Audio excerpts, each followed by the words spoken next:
En este contexto vamos a hablar ahora del tema del consentimiento. El consentimiento puede darse de dos maneras, el expreso y el tácito. ¿Sí? El tácito se obtiene a través de presunciones, esto es de actos que hagan presumir de manera seria y definitiva la opinión de la manifestación de la voluntad de las personas que quieren hacer el convenio o contrato. Y quizá el caso más concreto que yo estaría encontrando pues serían nuestros actos comerciales cotidianos, que son de menor cuantía, como el hecho de llegar al supermercado y colocar sobre la mesa en la que se encuentra la caja los productos y ofrecer el pago. Pues simplemente no hay ninguna manifestación en el sentido de, oiga, quiero comprar tal o cual producto, y de la señorita cajera que diga que en nombre y representación del supermercado pues está de acuerdo con la venta que se pretende realizar. Pareciera ser que este tipo de condición pues es la más cotidiana, aunque opera solamente pues prácticamente para negocios menores, pero algún negocio importante o trascendente podría realizarse también con cuestión de condicionantes tácitas, ¿no? Y quizás también existe algo de consentimiento tácito, por ejemplo, los contratos de arrendamiento por tiempo determinado. La ley nos dice que si ambas partes continúan con los derechos y las obligaciones que se encuentran pactadas en ese contrato de arrendamiento después de su vencimiento sin oposición, entonces se entenderá que hay una tácita reconducción, y el contrato que era por tiempo determinado, se entenderá que hubo una voluntad tácita de las partes de continuarlo, y como ya no hay una expresión concreta de un tiempo específico, se entenderá que este contrato continúa tácitamente, pero ahora por tiempo indeterminado. Y esto nos plantearía entonces esta sin condición de lo que es el consentimiento tácito a través de este ejemplo. El consentimiento expreso encuentra una regulación más desarrollada. Sí, Gustavo. Tu micrófono se encuentra apagado, Gus. Listo.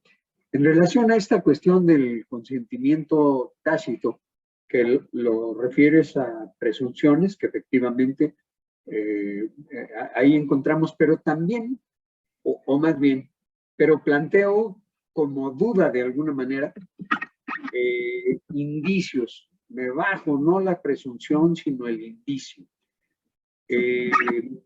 Podríamos considerar que el consentimiento tácito es aquel que se prueba a través de indicios. Este es un punto. Y el segundo punto está relacionado, es en la búsqueda, hice una revisión por encimita, y me encontré con una afirmación por ahí en un texto que dice, la distinción entre el consentimiento expreso y el tácito es que el tácito es aquel que se conforma con los silencios. Es decir, y es silencios y a lo mejor conductas, pero lo que decía son silencios. Y esto me lleva a una forma de actuar de algunos bancos, por ejemplo, que plantean, se modifican los contratos y te remiten el nuevo contrato y dicen, si no contesta en tanto tiempo, se le tendrá por conforme con el nuevo contrato, por ejemplo, ¿no? ¿Cómo ven esta cuestión del consentimiento tácito pensado así? ¿Indicios o silencio? Y en todo caso,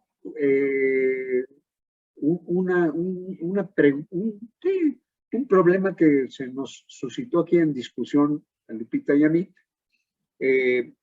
un convenio de alimentos aprobado judicialmente, llegamos el año pasado, precisamente, el deudor alimentario no estuvo pagando la cantidad que, conforme a los parámetros que hicieron o que establecieron en el convenio, debían ser tomados en cuenta.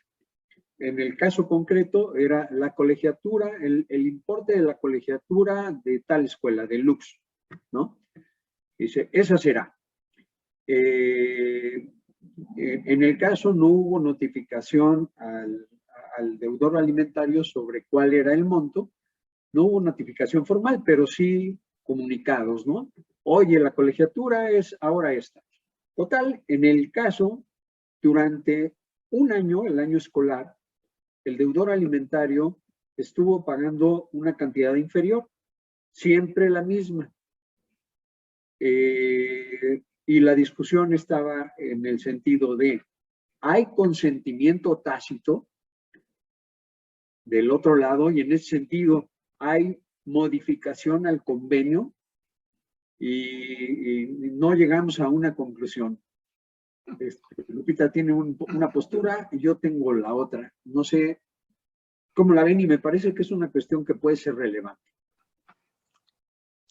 Ok, tomo la palabra en relación con el primer punto, lo que son los indicios. Recordemos que toda condición, la presunción es el enlace lógico y natural que se desprende o de un silogismo formal a partir de la interpretación de la conducta de las personas, de tal manera que nos dice que de los hechos conocidos nos lleva a la conclusión de la certeza de un hecho desconocido.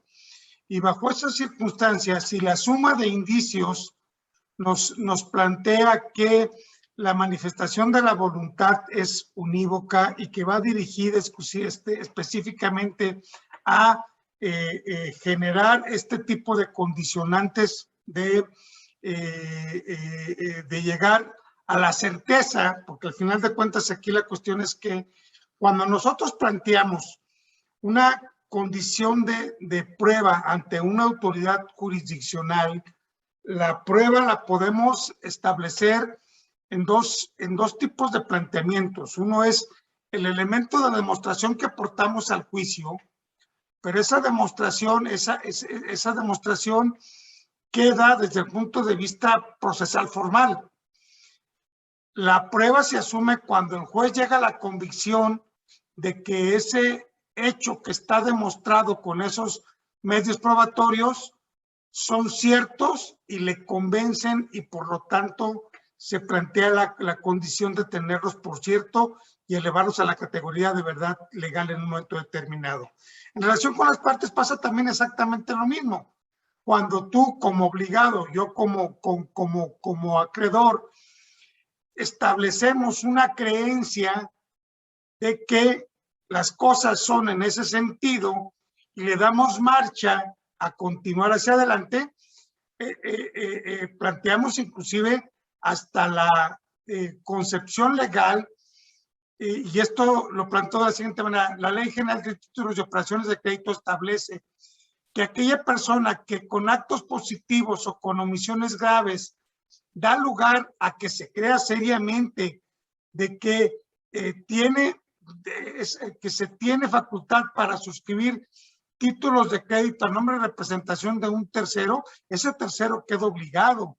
Entonces, en ese esquema, yo creo que si los indicios, la suma de indicios, porque un indicio aislado no creo que pueda plantear una condición de convicción, da lugar a la certeza de que hay una expresión de consentimiento y las partes lo asumen como tal, y por otra parte, si nos vamos a juicio, el juez lo asume como tal, pues yo creo que no hay ningún problema en relación con que el indicio pueda concatenarse con otra serie de elementos, inclusive de elementos de carácter lógico, para llegar a la certeza de que fue la manifestación de la voluntad plasmada por las partes. Primera postura en relación con tu cuestionamiento. Segundo, en relación con el silencio, vamos a plantear, bueno, lo que yo he leído sobre todo los autores franceses, Regina Villegas, si mal no recuerdo, dice, el silencio, Gutiérrez y González también dice, el silencio no por sí mismo y descontextualizado no puede ser generador de una obligación. Los actos negativos que se traducen en conductas positivas, en este caso los silencios que permiten la condición de entender que se acepta a partir del silencio una propuesta, de hecho la manifestación de voluntad expresa tendría que plantearse en el contenido de un sí categórico y firme, como dice Gutiérrez y González. Pero en el caso de los bancos, el banco lo que está diciendo es, hay una condición implícita en el comunicado y te dice, el banco te comunicó expresamente, voy a entender que en caso de que no me generes una negativa, se entenderá. Entonces, hay una condición suspensiva en el contenido de la narrativa expuesta por el banco, ¿sí? Y ello me lleva a dos cuestiones. Una es a que transcurrido el tiempo, no llevas a cabo el acto positivo de oponerte a la propuesta que te está haciendo el banco, que además se encuentra fundada en un contrato que previamente tú ya habías firmado y que aceptas que esos mecanismos de comunicación son los idóneos para modificar de alguna manera el contenido contractual.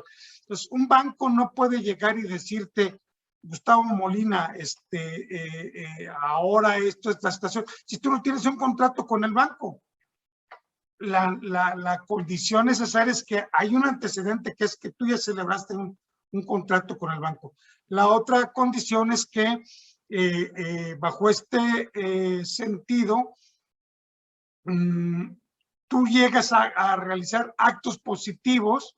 Por ejemplo, te dicen, va a subir la tasa de la tarjeta de crédito, ¿sí?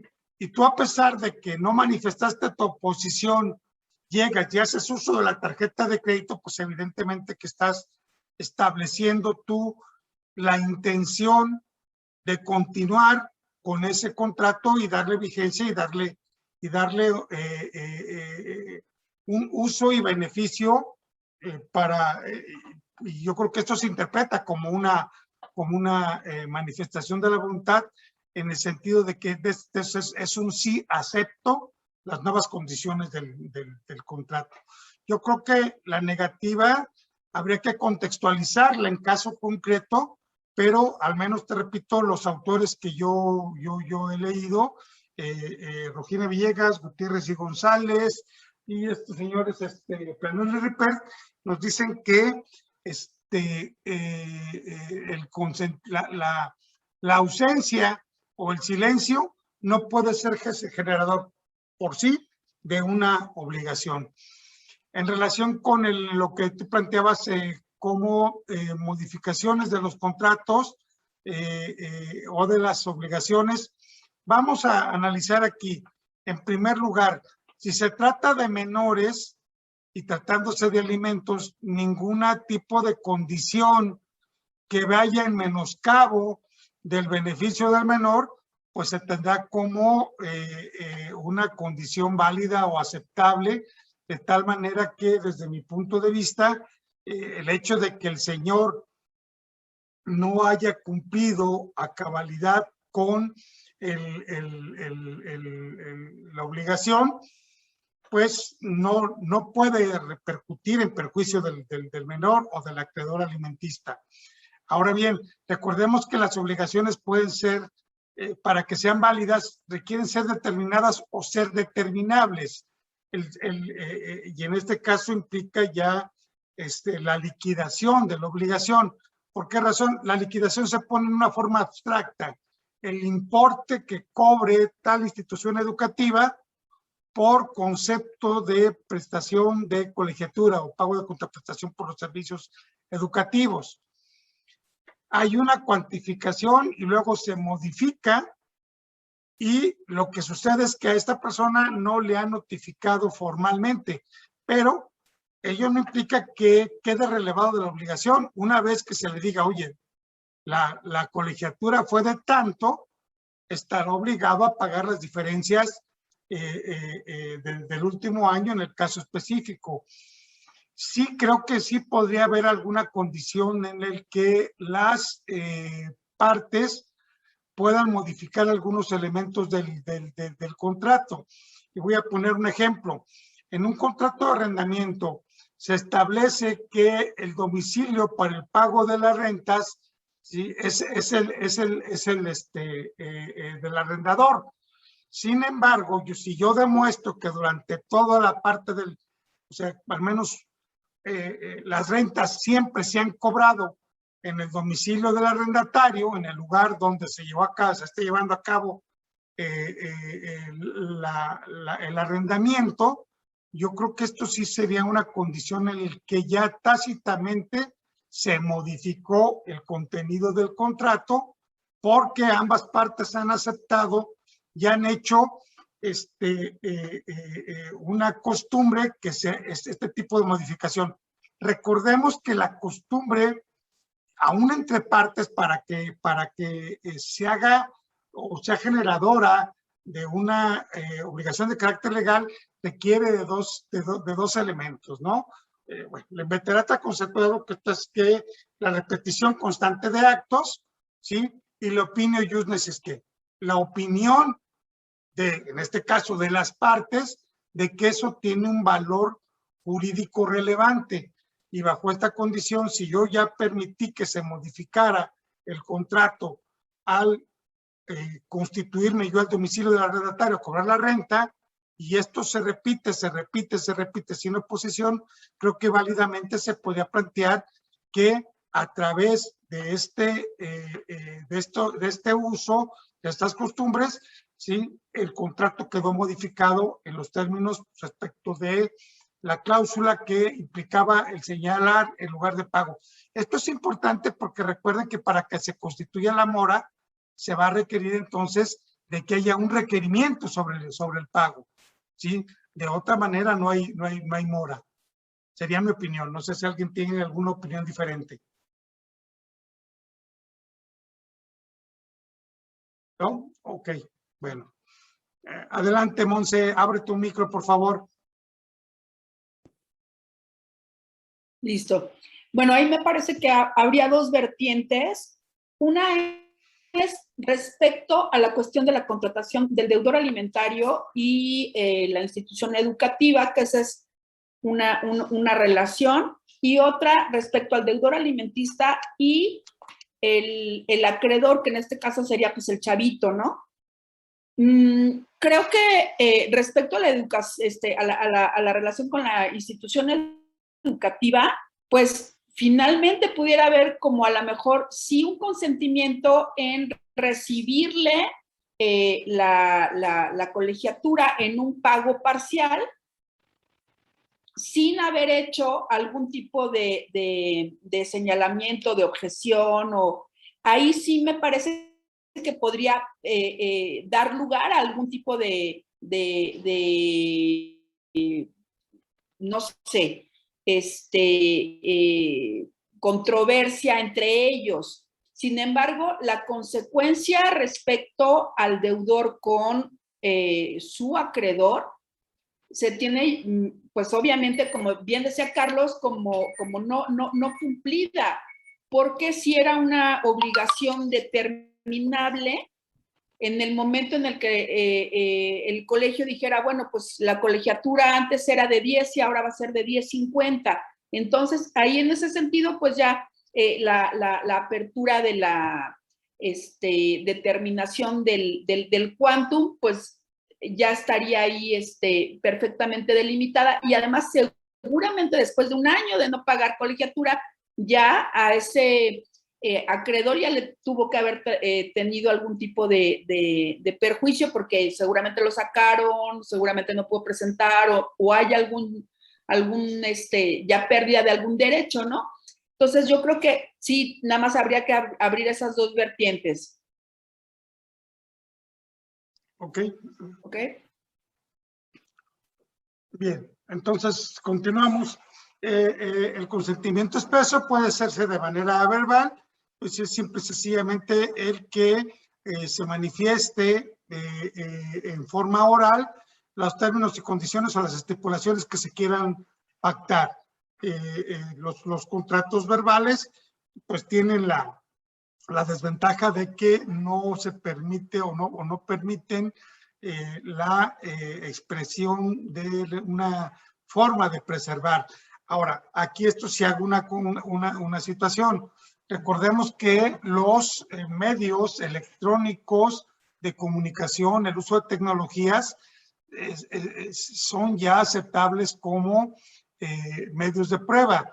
Entonces, no sé si en ese, bueno, no sé, yo creo que un acuerdo de voluntades llevado a cabo a través de grabaciones de audio, por ejemplo, pensando en estos esquemas de mensajería como WhatsApp, ¿sí? Pues evidentemente que ya permiten la preservación de la manifestación establecida con elementos que permiten conocer exactamente los contenidos que en ella se pactaron, y entonces como que la manifestación verbal reflejada en estos medios de demostración, desde mi punto de vista, tienen plena validez, salvo el derecho que tienen las partes en un momento determinado dentro del juicio de redarguirlos como falsos, alterados o modificados, porque también recordemos que la tecnología nos puede permitir llevar a cabo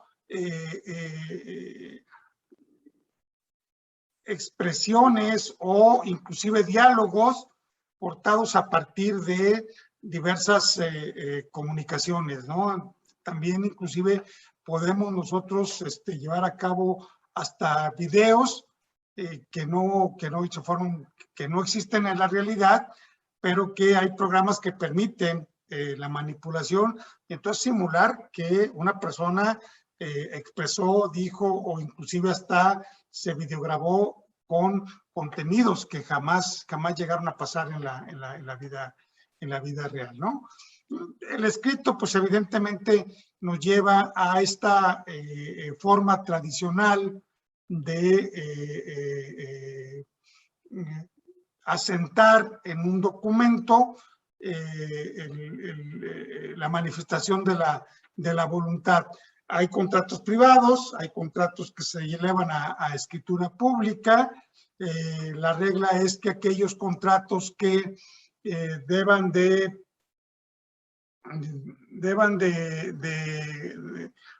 que contengan la traslación del dominio o el gravamen de bienes inmuebles, o el testamento. O sea, hay una serie de contratos que deben de constar necesariamente por escrito, inclusive algunos de ellos con la formalidad de que consten en la escritura pública. Pero,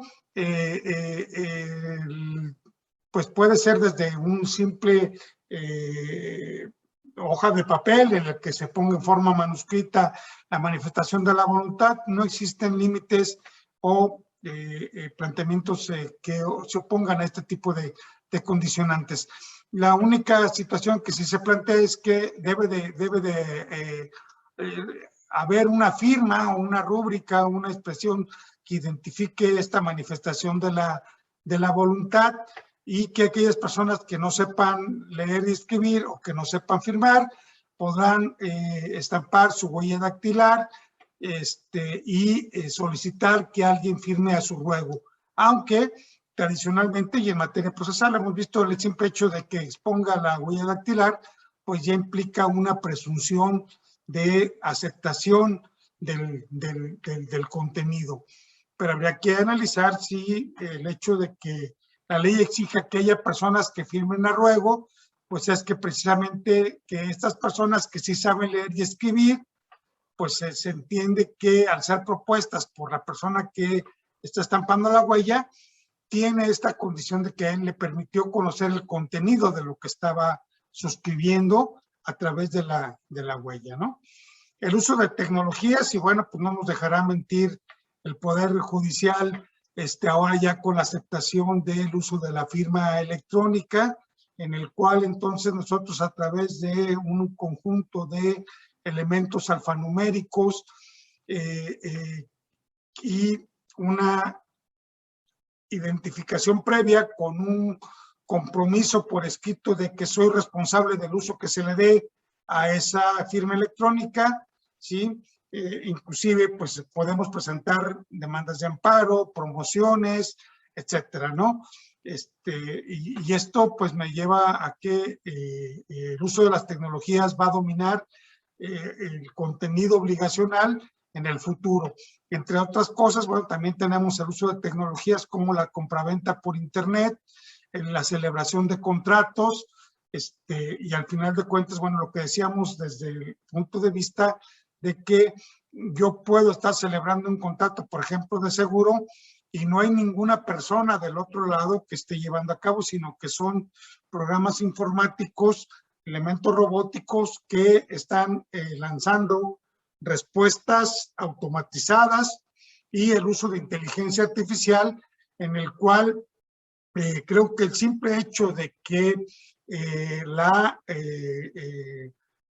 persona moral o la persona física que está haciendo uso de las tecnologías, pues está aceptando por el simple hecho de usarlas el responsabilizarse de cualquier acto contractual que tenga que ver con el uso de esa tecnología que ellos nos están aprobando. De tal manera que, por ejemplo, no se valdría llegar que dijera un seguro, no te pago el siniestro, ¿sí?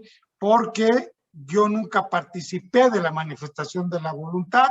Tú celebraste un contrato con un robot informático y por lo tanto no hay expresión de la voluntad. Creo que detrás de el que se permita el uso de esas tecnologías, y pues aquí estamos en esta condición, el hecho de que la empresa, sabiendas de que se está utilizando la tecnología, no se oponga, sino que al contrario se vea beneficiada, pues en ese contexto se generan estas condiciones respecto de las cuales se admite y debe de tener consecuencia el uso de las tecnologías. Me pasó en el caso de una aseguradora donde la aseguradora me estaba oponiendo la excepción de prescripción en virtud de que decía que yo no había llevado a cabo actos de reclamación del pago del siniestro. Contaba yo con correos electrónicos donde inclusive el personal de la aseguradora, que después ellos quisieron desconocer esa situación, porque esto se contrató a través de una aplicación que permite comparar diversos seguros. Entonces, en ese sentido uno elige, bueno, pues ahí me conviene tal compañía, y un poco de la argumentación fue, a ver, espérame tantito, o sea, cuando tú, que es el principio de reciprocidad, cuando tú vendiste el seguro, tú aceptaste este mecanismo para contratar y beneficiarte, inclusive estuviste haciendo descuentos con cargo a la tarjeta de mi cliente. Ahora me dices que los funcionarios que están detrás de esa aplicación no tienen representación con tu compañía y que por lo tanto no hay ninguna reclamación, porque inclusive estuvieron pidiendo documentos que se estuvieron subiendo a esa aplicación y bueno, al final de cuentas los jueces determinaron que efectivamente sí existía esa condición vinculante y por lo tanto condenaron a la empresa de seguros a que pagara el siniestro. Entonces, el uso de tecnologías creo que habría que analizar sobre todo cuáles son las nuevas tecnologías y el problema gravísimo que representa la irrupción dentro de estas tecnologías por parte de personas delincuentes en las cuales, por ejemplo, tal vez nosotros estamos pensando que estamos llevando a cabo un contrato con una empresa y resulta de que no lo acontece. Me ha tocado ya atender algunos asuntos donde los bancos llegan y dicen, oigan, es que usted hizo uso o me hackearon, pues simplemente la responsabilidad de preservar la integridad de sus medios informáticos, pues es precisamente de la institución financiera. Y finalmente, bueno, son los signos inequívocos, que aquí puede significar, perdón por la redundancia, porque son signos y significados, ¿verdad?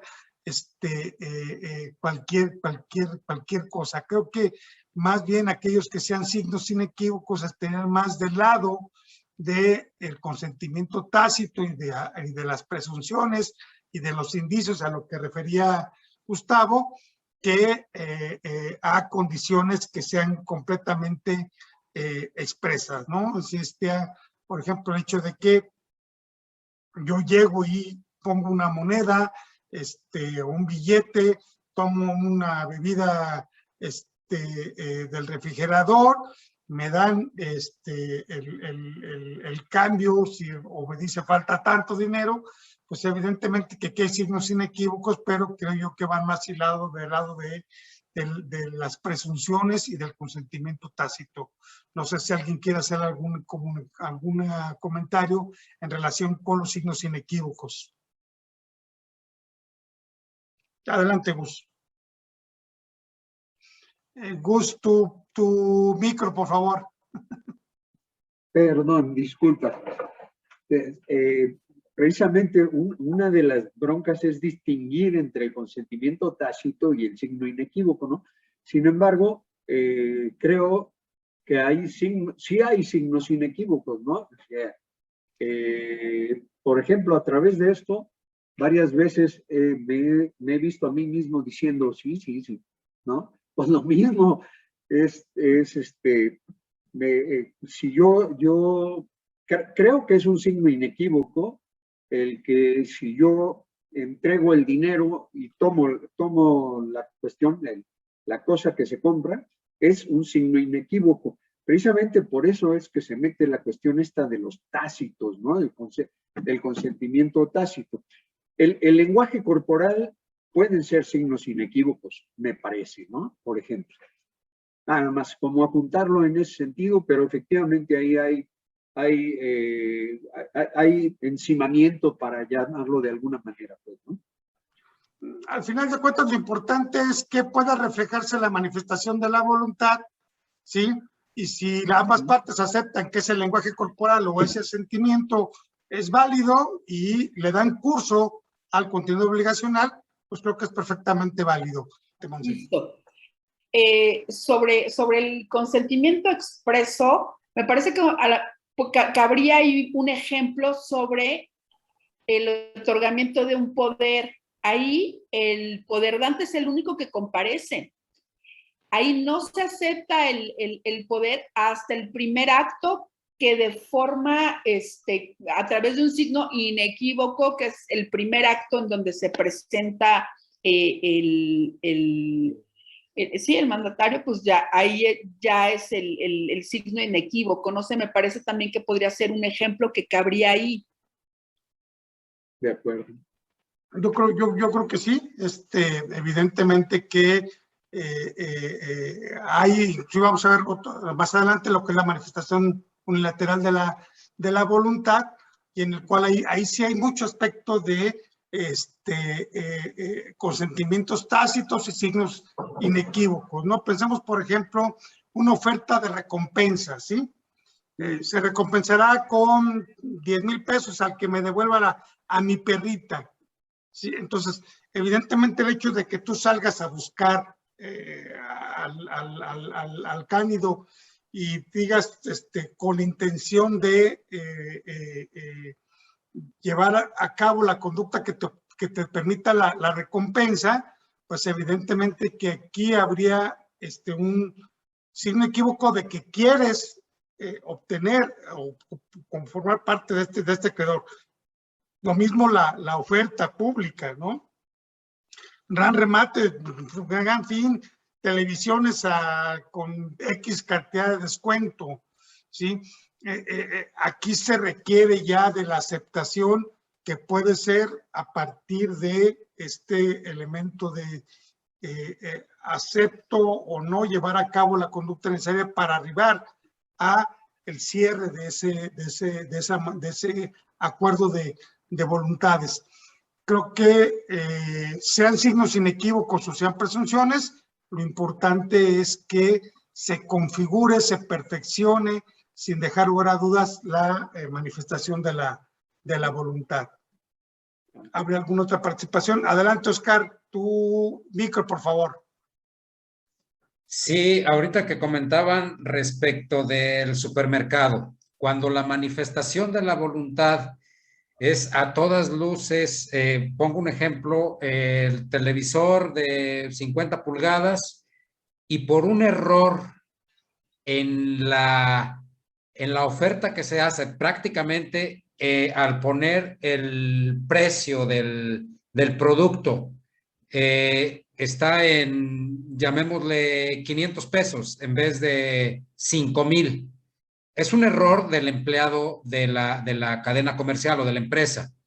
Y aún así el consumidor dice, así me lo ofertaste, así me lo entregas, así me lo tienes que vender en ese precio. Ahí hay una, pues a todas luces y de todos conocidos que un producto de una pantalla, por ejemplo, no puede costar 500 pesos. Ahí la manifestación de la voluntad de la empresa está basada en un error. Ahí qué consecuencia pudiera existir. Bueno, es que aquí hay un vicio de la voluntad. En este caso, el error constituye un vicio de la voluntad que puede dar lugar a la rescisión o a pedir el que se ajuste. El error aritmético, el error de cálculo da lugar a la rectificación. Ahora, en este caso hay que ver si el error es sustancial o es accidental. Esto no tiene que ver tanto con la manifestación de la voluntad, sino con los vicios del consentimiento, porque en este caso, sí, el error lo que daría lugar es a la rectificación. Sin embargo, la Ley Federal de Protección al Consumidor establece que todo proveedor o todo prestador de servicios está obligado a respetar en sus términos y condiciones lo ofertado, ¿sí? He tenido experiencias en Profeco para los dos lados, desde que Profeco obliga y dice que debe de otorgarse, aunque el error sea notorio, en los términos ofertados, como aquellos donde Profeco ahorita dice, no, aquí hay una condición de un error, y entonces debe de rectificarse el error a algo que sea razonable, ¿no? Entonces, desde mi punto de vista, en estricto derecho hay un error y ese error da lugar a la rectificación y por lo tanto la empresa no estaría obligada a cumplir con lo ofertado por el error existente. Es que ya, ¿cuántos años yo llevo de docente? Yo llevo como 30 años ya de docente. Perdón, porque a Pedro ahí entró en una situación. Ok, ¿algún otro comentario?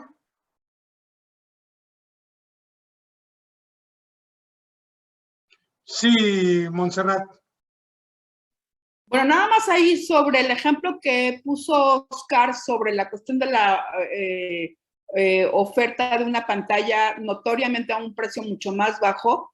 También las prácticas comerciales dan lugar obviamente que no va a costar eso, obviamente que lo que tú decías, Carlos, sobre la cuestión del poder hacer la rectificación por el error aritmético, pues claro, pero mientras permanezca la oferta publicada con el ticket o el cartoncito que diga el precio, en el momento en el que alguien acepta, la oferta ya está perfeccionada en ese momento y tendría que el comerciante, el proveedor, respetarlo y ya después quitarlo.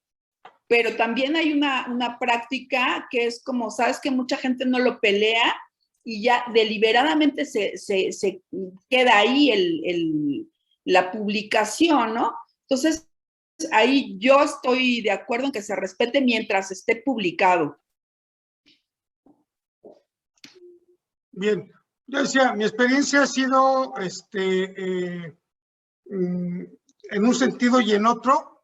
Obviamente, si hay una práctica comercial engañosa y hay mala fe, y la mala fe se castiga. Entonces, en este contexto ahí no hay un error, hay una mala fe y debe de obligársele a que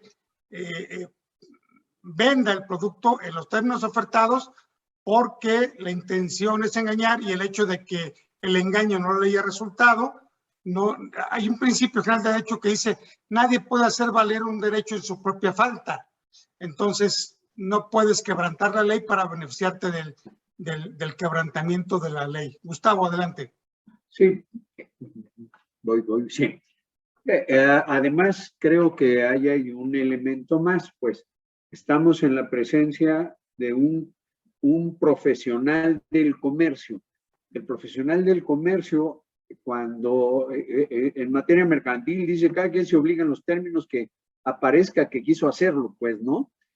Entonces, me parece que en el caso, la Ley de Protección al Consumidor, precisamente por esa circunstancia, o basado también en esa circunstancia, es que establece oferta hecha pública, es responsabilidad de quien la hace pública, evidentemente, mientras la mantenga, ¿no?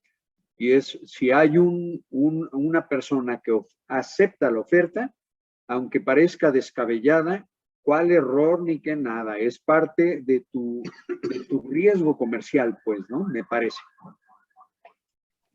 Sí, además que recordemos, van entrando ya los pisos del consentimiento, el error, el perito en la materia no puede alegar vicios ocultos, no puede alegar desconocimiento, no puede alegar error, precisamente porque se entiende que es perito en la materia, de tal manera que si yo soy joyero y me venden un anillo que es de pirita en lugar de oro, pues yo al ser profesional en el dominio de la técnica de la identificación de los fraudes que se pueden cometer con metales preciosos, ¿sí?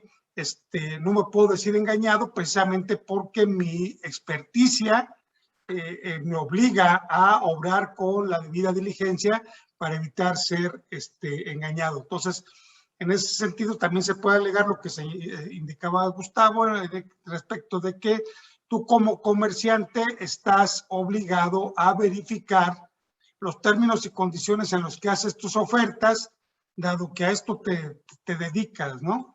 Entonces, en ese aspecto sí se plantearía esa condición. Bueno, los vicios del consentimiento es el error es la creencia respecto de un hecho que no concuerda con la realidad. El error puede ser esencial si es que recae sobre los elementos esenciales del convenio, del contrato, o puede ser no esencial si recae sobre cuestiones accidentales. El error puede ser de hecho o el error puede ser de derecho. El error de hecho recae sobre condiciones que tengan que ver con el objeto indirecto que constituye el contenido de la obligación, por ejemplo, respecto de las calidades, especificaciones, identificación del bien. Yo estoy pensando que estoy comprando un vehículo, no sé, de X características y resulta que el vendedor se está refiriendo a un vehículo completamente diferente, ¿no? En este sentido, lo que sucede es que la representación que tenemos del objeto en relación con el cual estamos llevando a cabo el contenido obligacional, pues evidentemente difiere uno respecto del otro, ¿no? Y quizás el clásico error que señalan los libros de texto, pues es cuando yo creo que me estoy casando con una persona, cuando la persona que se está compareciendo a contraer las nupcias, pues plantearía esa condición de que es una persona distinta. En ese sentido, bueno, me voy a referir a un hecho público y notorio, que es precisamente de esta pareja de gentes del espectáculo, en el cual el señor pues contrató a una persona para que se hiciera pasar por juez del registro civil, llevando un libro inclusive, y donde se redactaron algunas actas, y que esta mujer, a la hora que quiere registrar al hijo nacido de esa unión, pues se entera de que no estaba casada, ¿sí? Y evidentemente que ella creía que estaba llevando a cabo un matrimonio legítimo, adecuado con todas las pues, condiciones de la ley, y resulta de que no existía tal matrimonio. Aquí hay un error, ¿sí? Evidentemente que ese es un error esencial, recae tanto en la cuestión del derecho como en la condición del hecho, ¿no? ¿Cómo se soluciona lo del error? Pues, por ejemplo, el error aritmético da derecho a la rectificación, de tal manera que si, por ejemplo, yo compro un bien inmueble ad mesura, esto es a partir de llegar y decir, yo voy a pagar a 1,000 pesos el metro cuadrado, y resulta que al concluir de medir hay una diferencia, pues entonces el comprador o el vendedor deberán de resarcirse aquello que haya resultado respecto de la diferencia, porque se pactó un precio por una unidad, ¿no? Entonces da derecho a la rectificación, y si el error es esencial, pues va a traer aparejada la nulidad del acto jurídico. La violencia, pues vamos a entender la violencia como desde dos aspectos, ¿no? La llamada vis absoluta y vis compulsiva. La violencia absoluta es aquella en la cual se ejerce una presión de carácter físico, amenazas, golpes, de tal manera que hay una condición real, de un peligro real, inminente, actual, que no me permite expresar mi voluntad. Si me están apuntando a la cabeza con un arma, y bueno, ha habido algunos casos, ustedes han sabido de que, por ejemplo, personas que irrumpen en domicilios, que los mantienen secuestrados durante varios días, y que al titular de los inmuebles se lo llevan con el notario para que haga un traslado de dominio a través de donaciones o compraventas simuladas, y mientras tanto tienen a su familia secuestrada bajo amenaza de muerte, golpeados, etcétera. Evidentemente que aquí hay una violencia física que anula por completo la manifestación de la voluntad, se tendrá por no puesta, porque realmente no hay una voluntad realmente expresada, sino una voluntad obligada. Y la violencia moral, que va a partir precisamente de esta condición de amenazas. Es una violencia de carácter psicológico. Nada más con el planteamiento de que el temor reverencial, esto es el temor de desagradar a una persona que por su cercanía, familiaridad, ascendencia, etcétera, se tenga como una figura de honor o de respeto, ¿sí? Ese temor a desagradarlo no constituye una violencia per se. Gustavo, adelante.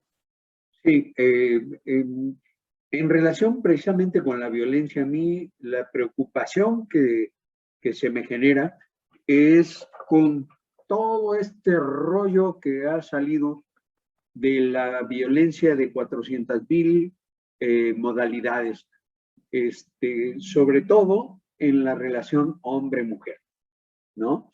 Que se plantea en un montón de asuntos familiares, incluso como elemento sustancial, la violencia del desamor y la violencia la violencia psicológica, la violencia económica y la violencia no sé qué tantos. Esto junto con la incorporación de las figuras de los grupos sociales en situación de desventaja, me parece que afectan en alguna medida al menos, o pueden llegar a afectar en una buena medida, toda la conceptualización y argumentación basada en vicios del consentimiento, porque van desde el problema de la comprensión, es decir, invento, aquí sí es totalmente inventado, una persona que es mayor tercera edad, o sea, como mi caso más o menos, que se pone sumamente tensa y entonces cuando se pone tensa, o al menos eso argumenta, no comprende bien y no, bajo presión, no entiende lo que acepta, lo que firma, tal. Tomando en consideración esta cuestión de tercera edad, por ejemplo, yo veo perfectamente invocando aún abusivamente el error por falta de comprensión, que tomando en consideración la edad en la que me encuentro, puedo hacer valer para invalidar mis obligaciones que estúpidamente asumí, pues, ¿no? Por ejemplo. O la otra, la cuestión de la violencia, ¿no? Una mujer va, compra, hace lo que es, contrata, y después lo que plantea es violencia de género. ¿Cuál? No sé, porque no me han tocado, pues, ¿no? Pero he leído sobre estas cuestiones y me preocupa mucho, pues, ¿no? Porque de repente como que estas conceptualizaciones basadas en derechos humanos, totalmente justificados, dan lugar a unas manipulaciones enormes de la argumentación, pues, nada más. Sí, aquí recordemos que todos los elementos subjetivos son refractarios a la prueba directa. Entonces, a lo mejor tú me puedes estar poniendo una pistola en la cabeza. Yo no tengo miedo. Y mientras la causa determinante de la manifestación de mi voluntad no haya sido esa violencia, pues en principio mi consentimiento es válido, perfecto y obligatorio.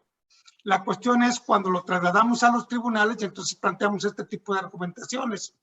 Como son refractarios a la prueba directa, tendrán que partir o se comprueban a partir de indicios, de la prueba indiciaria y de las presunciones. Bajo este contexto es cómo se le da este enfoque.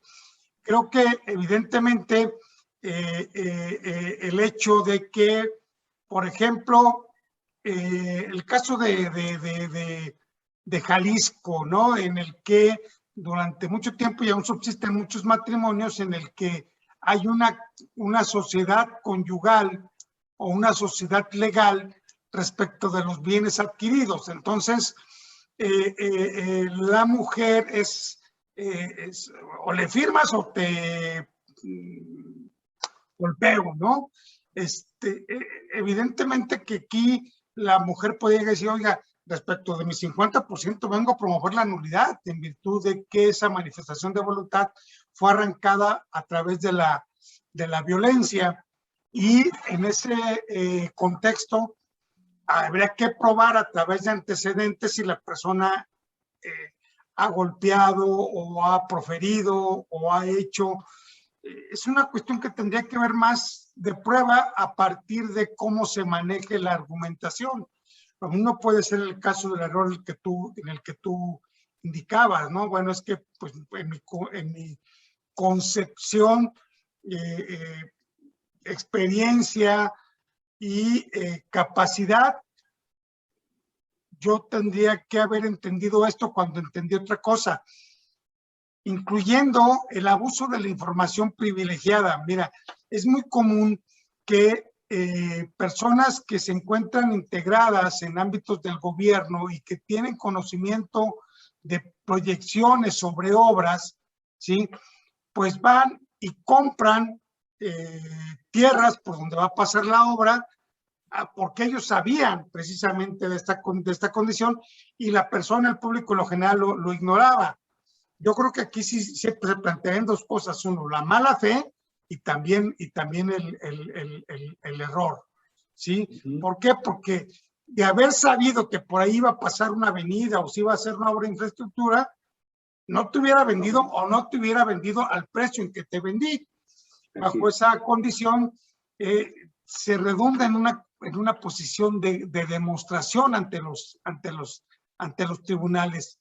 Y en cuanto a la argumentación, pues depende del caso concreto, cómo se le dé el sesgo, porque efectivamente creo que aquí los derechos humanos, con esta nueva forma de analizar los derechos humanos en el derecho mexicano, da pie a este tipo de condiciones.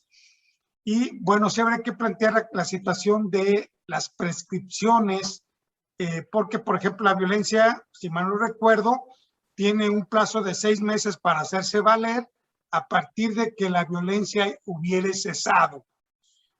La cuestión se plantea, por ejemplo, en el caso de la violencia doméstica, pues es que mientras la persona sigue unida en matrimonio, la violencia persiste y por lo tanto va aplazando los términos en los cuales puede exigirse esa nulidad, generando condiciones de incertidumbre jurídica, pero que recordemos que en cualquier momento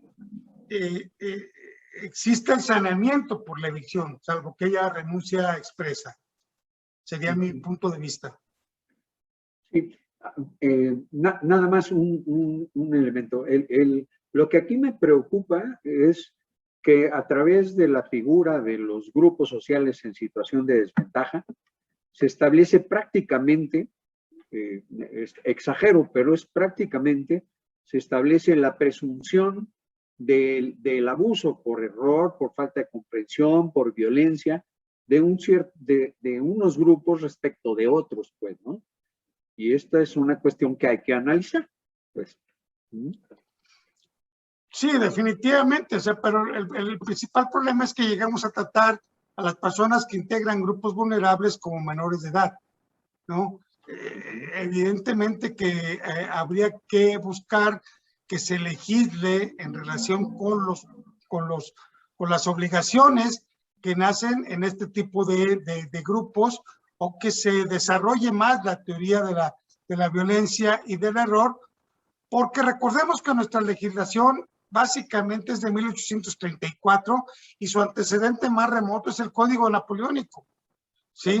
Donde este tipo de figuras pues eran completamente inimaginables para esa época, y que las limitaciones que se han ido construyendo al derecho, ¿sí? Pues han sido producto de la evolución del pensamiento y del desarrollo de esta conciencia social, ¿no? De que los derechos no pueden ser absolutos, porque siempre el que tiene mayor poder pues va a abusar del que tiene menor poder, y se han planteado esta clase de límites.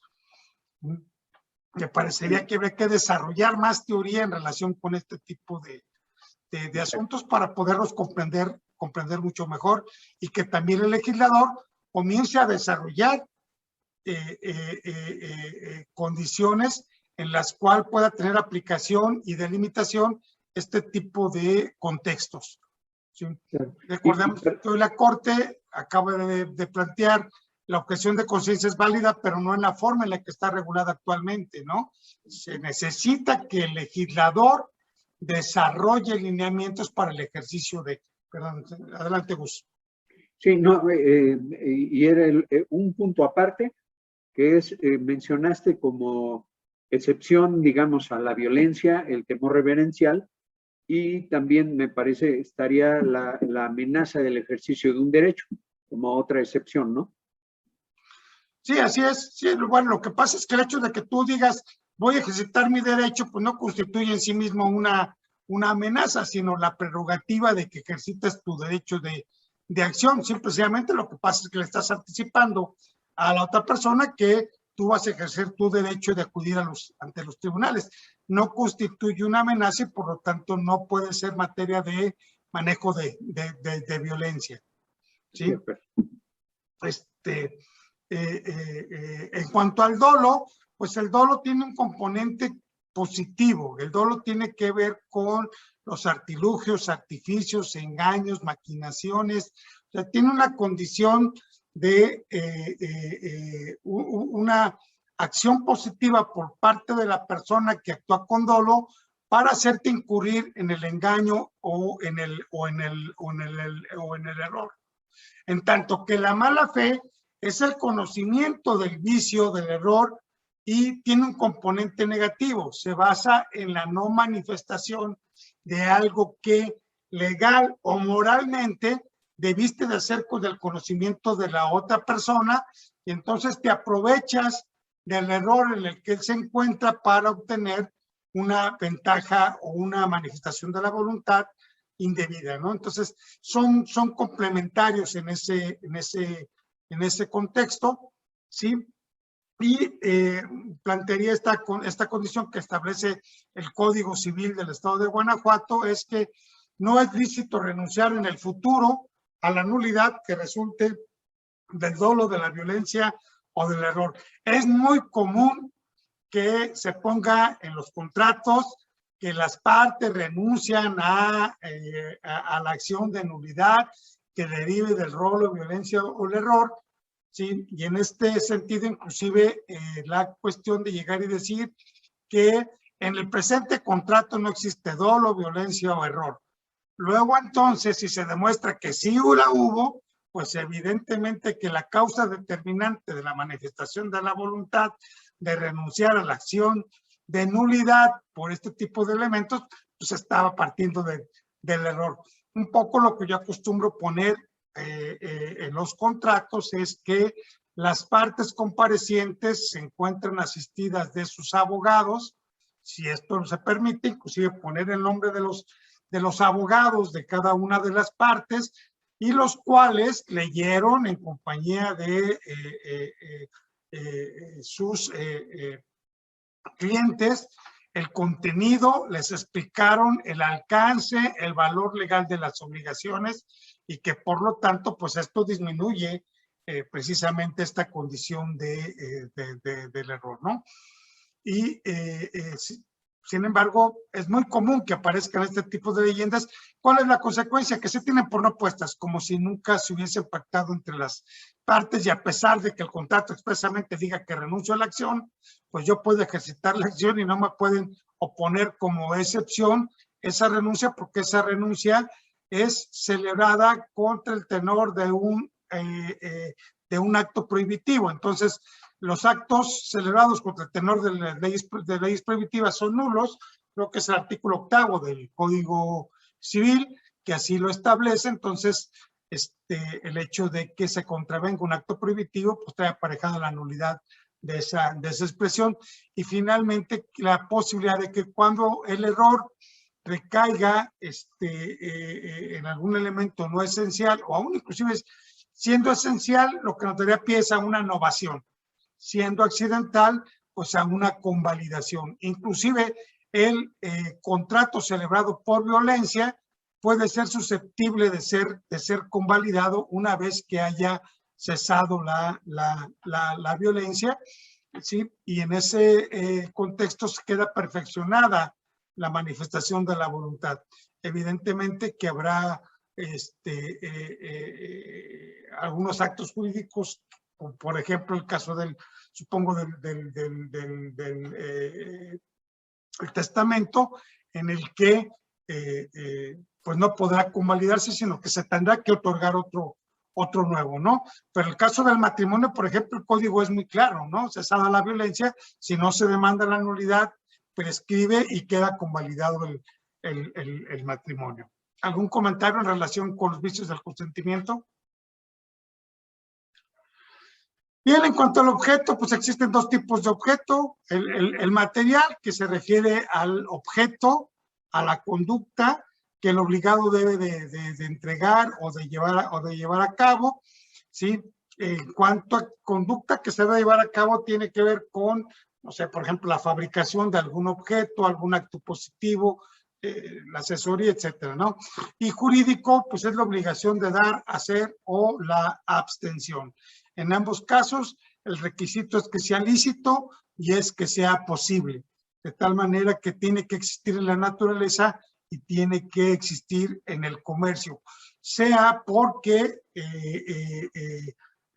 no existe impedimento legal para llevar a cabo el tráfico de ese objeto, como el hecho de que sea, conforme a su naturaleza, susceptible de apropiación y de disposición.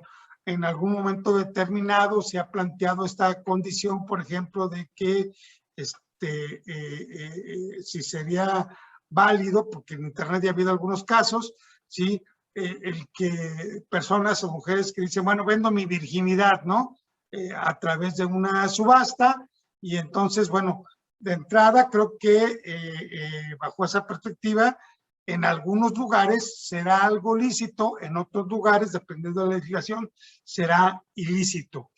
De tal manera que al final de cuentas, donde sea lícito, yo no sé si haya la posibilidad de hacer la exigibilidad del cumplimiento del compromiso pactado. ¿Por qué? Porque al final de cuentas, recordemos, por ejemplo, en este caso, la persona que dice, ofrezco mi virginidad, recordemos que para el caso del delito de violación, pues bastaría con que hasta un segundo antes de la cópula, la mujer o la persona, sujeto pasivo, diga, no quiero, no acepto, para que se consume la violación. Inclusive, pudiera haber que ya haya una condición de cópula, ¿sí? Y si a mitad de esta actividad la persona cambia de parecer y dice, ya no quiero seguir adelante, y es forzada, pues a partir de ahí se consume el ilícito de la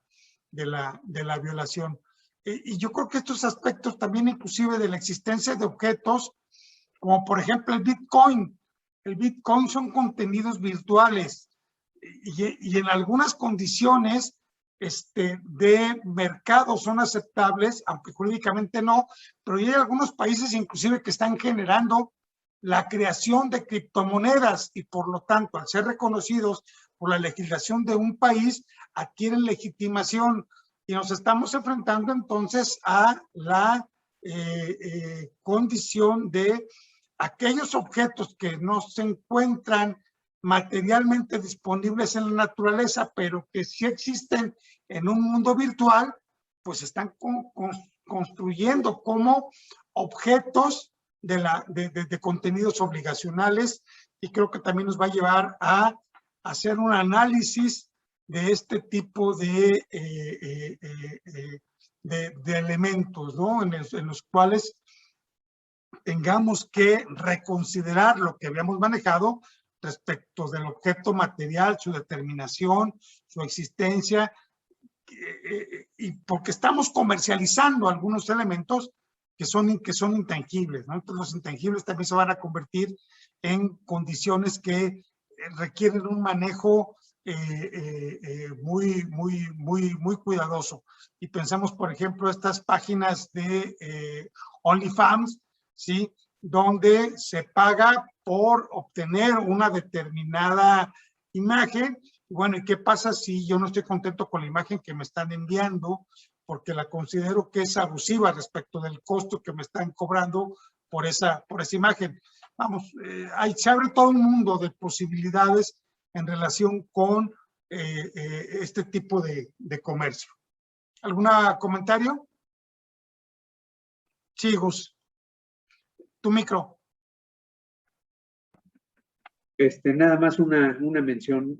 Comentaste que el objeto tiene que ser lícito y existir en la naturaleza, y entonces la referencia a los contratos de encomienda de creación, ¿no? La existencia o la mera posibilidad de existencia también da la posibilidad, da el objeto existente, pues, ¿no? Bueno, un poco lo que estábamos planteando precisamente, los requisitos de validez de los actos jurídicos convencionales, generadores de obligaciones, pues es que el objeto sea lícito, y lícito es que sea permitido por la ley, o que no se encuentre prohibido, Y en estos casos nos encontramos, por ejemplo, con algunas cosas hasta tal vez absurdas, ¿no? Como por ejemplo el hecho de que las personas que acostumbran estos de vaporizadores, ¿sí? Pues el uso de los vaporizadores en México no está prohibido, pero sí está prohibida la compraventa. Entonces, bueno, o sea, es una condición que realmente resulta contradictoria, como en su momento fue la condición de la marihuana, ¿no? O las drogas ilícitas. Al final de cuentas, si yo porto, o a lo mejor hasta comercializo un cigarro de marihuana, pues a lo mejor esta condición no me va a generar a mí una situación de ilicitud, pero pero está prohibido, ¿no? Y ahora que vengan estas situaciones donde haya tiendas para la compra de cannabinoides, pues evidentemente que se van a plantear situaciones en las que nos eran completamente impensables, ¿no? Como llegar y decir que no me dieron la calidad de marihuana que yo había pedido, ¿no? Entonces, la posibilidad tiene que ver con condiciones de naturaleza, ¿sí? El que sea posible quiere decir que sea físicamente susceptible de llevarse a cabo, aunque, como decía Gustavo, esto pudiera ser ahorita o a futuro, ¿no? Y pensemos, por ejemplo, que el hecho de que yo pudiera vender un terreno en la Luna, sujeto a la condición de que el hombre pueda llegar a establecer una colonia en ese satélite, ¿no? Estar en el comercio tiene que ver un poco con la condición de la licitud y la posibilidad, y estar determinado o ser susceptible de determinarse en algún momento específico, ¿no? Y bajo esa situación, pensemos, por ejemplo, cuando la solución que plantea la ley, cuando el objeto no es determinado, y pensemos, por ejemplo, granos, pues, en cuanto a calidades, se va a dar uno de una calidad intermedia, ¿no? Ni de calidad baja ni de una calidad alta, sino de una calidad media. Y entonces, en ese contexto, la ley soluciona las posibilidades de que no estén planteadas. Una cosa puede no estar en el comercio ahorita, pero sí puede estar en el comercio a futuro. Por lo tanto, también cabe la posibilidad de que se pacte bajo la premisa de que se establezca el reconocimiento de que en este momento no está en el comercio, pero de llegar a estar en el comercio, sea susceptible de poder generar un contrato, un convenio en relación con ese objeto, ¿no? Y en cuanto a la formalidad, la regla general es que los contratos civiles, lo mismo que los mercantiles, la regla es cada una de las partes obliga los términos y condiciones en que aparezca que quiso obligarse. Entonces, esto nos genera el principio de supremacía de la voluntad de las partes, ¿sí? Todo lo que pacten las partes es válido siempre y cuando no contravenga la ley o la ley no prohíba el que se renuncie, se comercie o se modifique esa condición. Y la otra cuestión es que todos los convenios en el derecho, el sistema jurídico mexicano, son consensuales en oposición a formales. En este aspecto, la ley lo que dice, si la ley exige una formalidad específica, que en este caso fue el otorgamiento o en escritura pública o por escrito, eso no anula el contrato. Lo que va a generar es el nacimiento de la acción pro forma, por virtud de la cual la persona interesada podrá exigir que se otorguen el contrato con las formalidades que la ley exija, salvo los casos en los que la ley exija solemnidades, como sería el matrimonio, como sería el testamento. Entonces, en ese contexto, el testamento y el matrimonio son inexistentes si no se llevan a cabo con las solemnidades y formalidades que la ley establece. Adelante, Gus. Yo recuerdo que Gutiérrez y González decía, nunca me ha tocado la cuestión, que en el caso de la falta de forma, ganaría en un juicio quien primero demande, el que demande la nulidad por falta de forma o el que demande el otorgamiento, o sea, demande la acción pro forma. Pues de eso no sé si lo soñé, creo que no. Y en todo caso, si alguien podría comentar algo al respecto. Sí, en ese sentido lo que sucede es que lo que yo he leído es que esta afirmación que hace Gutiérrez y González no es del todo correcta. ¿Por qué razón? Nuevamente por el principio de nadie puede hacer valer un derecho en su propia falta. Las partes otorgantes no pueden prevalerse de su condición de no haber observado la ley, ¿sí? Para poner como excepción, por ejemplo, celebramos un contrato de compraventa privado respecto de un inmueble entre tú y yo, ¿sí? Yo te demando el cumplimiento y te demando la acción pro forma, y tú me opones como excepción la nulidad por falta de forma. Como tú participaste en la confección, y si mal no recuerdo, el Código Civil de Guanajuato precisamente establece esta condición de no se puede oponer entre los contratantes que omitieron el otorgamiento con forma, la excepción de falta de forma, precisamente por el contexto de que ambos incumplieron.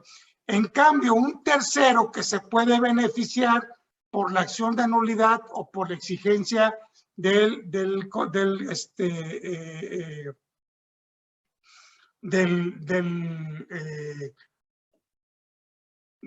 cumplimiento del contrato, puede llegar y demandarlo, ¿no? Siempre y cuando acredite en esa legitimación ad causa ni procesal que él obtiene un beneficio o con la nulidad o con el cumplimiento. Entonces, ¿se acuerdan de que tenemos este principio de res inter acta, ¿sí? De que los contratos solamente obligan a las personas que los otorgan, los terceros que se puedan ver beneficiados o perjudicados con ese contrato, podrán hacer valer las acciones pertinentes, ¿sí? Y bajo ese sentido es lo que yo he leído, y creo que en este caso a Gutiérrez y González no le asiste la razón, precisamente en base a este principio de que ambos incumplieron con la ley y entonces no se pueden beneficiar de su propia falta de observancia de la ley.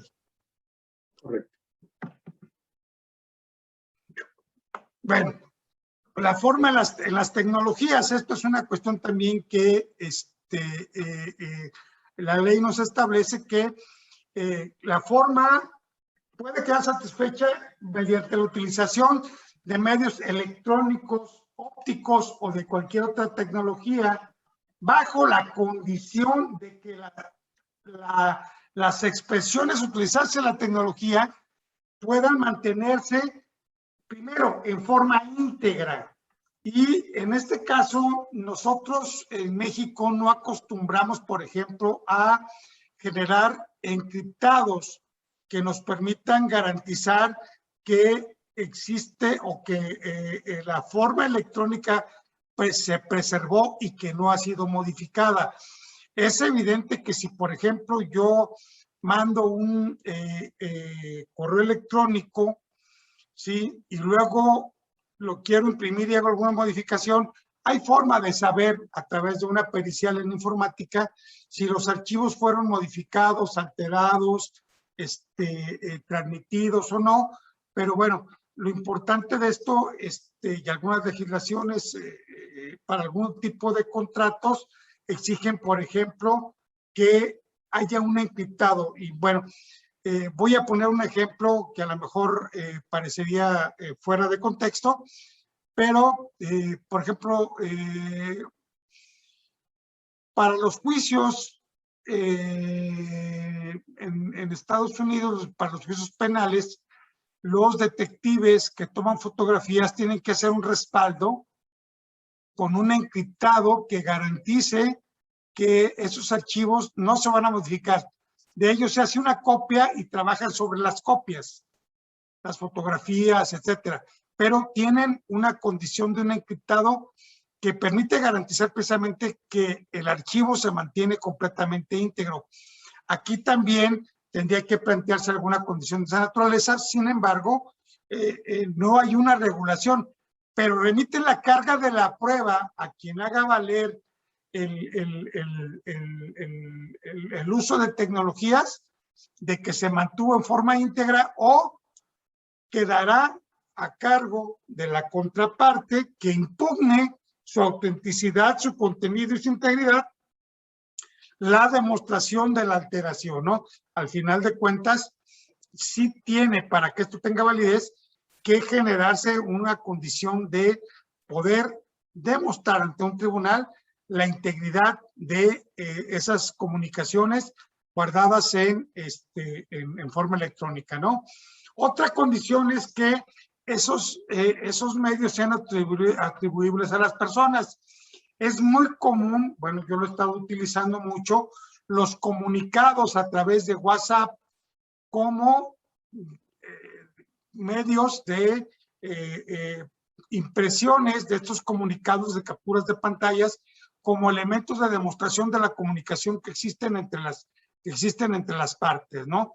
Y bajo ese contexto siempre cabrá la posibilidad de que se redarguyan de falsos, de que estén alterados, modificados, etcétera, pero que ya será motivo de un elemento de demostración. Esto sobre todo, por ejemplo, cuando se ha utilizado para la condición de esperas, ¿no? O sea, oiga, es que se venció, espérame tantito, yo te pedí que a través de un WhatsApp que me dieras un tiempo y tú me dijiste, sí, te voy a dar oportunidad hasta la próxima semana o para fin de mes.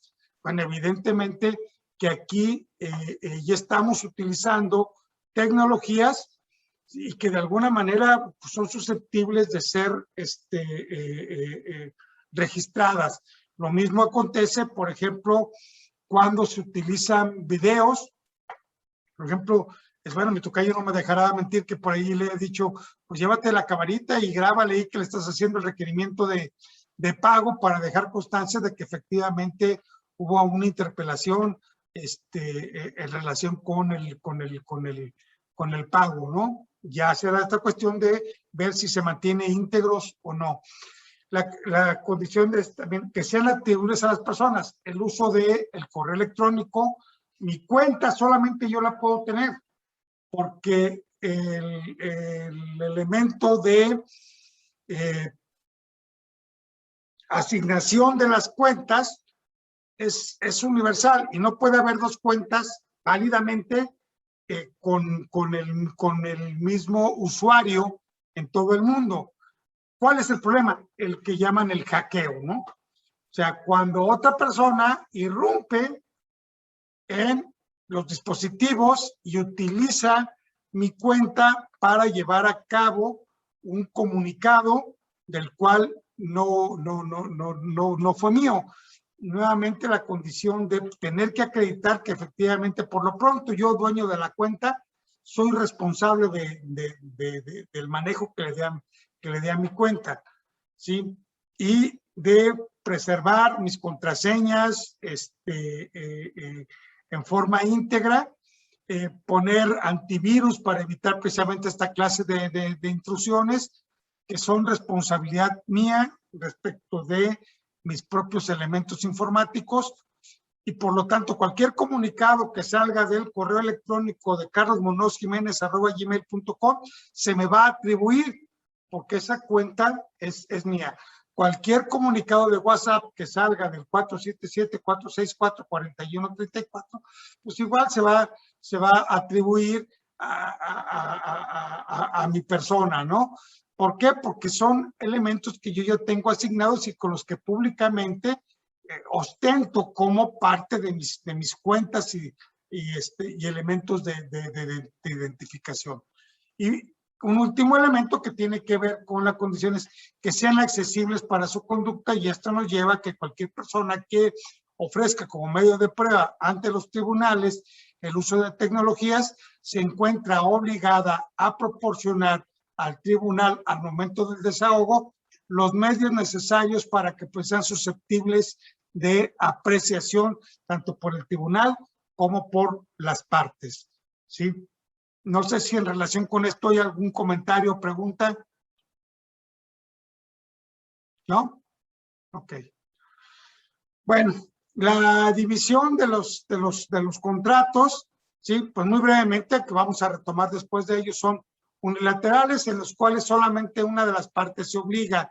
Ojo con esto, porque recuerden que cuando vimos la introducción a los contratos, digo, a las obligaciones, dijimos que toda obligación era bilateral. Puede ser unilateral en un primer momento, pero una vez que se confecciona, se perfecciona y nace la obligación, para que sea obligación frente a un obligado, tiene que haber un acreedor. Evidentemente, esto plantearía la condición de que la obligación principal está planteada solamente respecto de una de las partes, pero recordemos inclusive que respecto del acreedor, perdón, del acreedor, siempre existe la obligación de no poner obstáculos para que el obligado pueda cumplir con su obligación. Y bueno, pues ahí ya de entrada siempre habrá una pequeña bilateralidad. El contrato bilateral es aquel en el cual hay obligaciones y derechos recíprocos entre las partes, en mayor o menor grado dependiendo del tipo de contrato y de la complejidad del contrato, ¿no? Los onerosos son aquellos en los que los provechos y gravámenes son recíprocos, en los cuales pues hay la transmisión de patrimonial, unos ganan más, otros pierden, otros tienen que llevar a cabo algún tipo de conducta, etcétera, ¿no? Pensemos, por ejemplo, en el arrendamiento, ¿sí? Pues el arrendador obtiene como beneficio una prestación económica, ¿sí? Y el arrendatario obtiene como beneficio el uso y disfruta de la cosa, ¿no? El gratuito solamente aprovecha una sola de las partes. El contrato típico de esto pues es la donación, ¿no? Donde una persona dispone libremente de sus bienes y transmite el dominio a otra sin una contraprestación. Conmutativo, la ganancia se conoce desde el inicio. Cuando yo vendo, pues yo sé que voy a dar a tal precio, ya sé si obtengo ganancia, si no obtengo ganancia o si inclusive obtengo una pérdida. El aleatorio se determina hasta el final, como es el caso de los sorteos, de los juegos de azar, los contratos que se refieren a futuros, que es muy común, por ejemplo, en los agricultores, donde se compra el resultado de la cosecha a un precio determinado y evidentemente hasta que se lleve a cabo la cosecha y dependiendo también de las condiciones de mercado, si yo voy a vender maíz y la cosecha de maíz fue muy abundante y por exceso de oferta del mercado se cae el precio, pues entonces mi ganancia fue menor a pesar de que haya obtenido un gran volumen de maíz, ¿no? Es instantáneo cuando se consume en un solo acto. La compraventa simple, pues lo llevo a la tienda, pago el producto, me lo entregan, se acabó el acto jurídico, sin perjuicio de que se preserven por algún tiempo, por ejemplo, el caso de las garantías, ¿no? La Ley Federal de Protección al Consumidor establece que cuando no se pacte una garantía y se trata de bienes muebles, la garantía mínima es de 3 meses, y si se trata de bienes inmuebles, la garantía mínima son 5 años, ¿no? Entonces, a pesar de que el acto se consume en un solo acto, la obligación se consume en un solo acto, hay efectos que se preservan a través del tiempo, ¿no? Y continuado cuando se cumple a través del tiempo, sea porque se encuentre sujeto a plazo o condición o porque tenga prestaciones periódicas que otorgarse. ¿Alguna duda, comentario en relación con esto? Bueno, en cuanto al contenido obligacional, las partes pueden pactar cualquier cosa que quieran, que estimen convenientes, siempre y cuando satisfagan estos requisitos, que sea lícito, que sea posible, que sea determinable, que esté en el comercio y que no se encuentre, precisamente, que no se encuentre prohibido por la ley o con ciertas limitaciones a través de la ley, ¿no? Y para que exista contrato se requiere de que haya un acuerdo de voluntades entre los elementos esenciales del contrato. Pero esto traerá como consecuencia que aquellas cosas que no pacten las partes, pero que sean consecuencia de naturaleza ordinaria o que deriven de la ley, se tendrán propuestas aunque no se expresen. Decíamos, por ejemplo, en otra sesión, yo no pacto lugar de pago. Bueno, si yo no lo pacto, ¿sí? No por ello se anula el contrato. Lo que pasa es que la ley va a sustituir mi voluntad y va a decir, cuando las partes no pacten el lugar de pago, se entenderá que el pago deberá de hacerse en el domicilio del deudor, ¿sí? Y bajo esta circunstancia, el contrato es perfecto y obligatorio en relación con los elementos esenciales y aquellas cosas que deriven o de su naturaleza o que por ley deban de ser suplidas las voluntades por no haberse pactado entre las partes. ¿Alguna pregunta hasta aquí? Cabe también la posibilidad de que se exponga una cláusula penal. ¿Sí? La cláusula penal puede tener varios orígenes. Una prestación que derive por el simple hecho del incumplimiento. Te voy a castigar si no cumples con lo convenido. Cumplir significa el pago en tiempo, forma, modalidades y condiciones expresamente pactadas. Cualquier tipo de variante a este tipo de condición de pago se tendrá como un pago irregular o un pago no hecho o un pago parcial, o se tendrá inclusive por no pagada la prestación, porque el pago debe de hacerse exactamente tal y como fue convenido, ¿no? Entonces las partes pueden pactar el pago de una prestación derivada del incumplimiento. Esta prestación es accesoria, sigue los suertes de lo principal, de tal manera que si la obligación principal es nula, la cláusula penal es nula. Pero la nulidad de la cláusula penal no trae aparejada la nulidad de la obligación principal.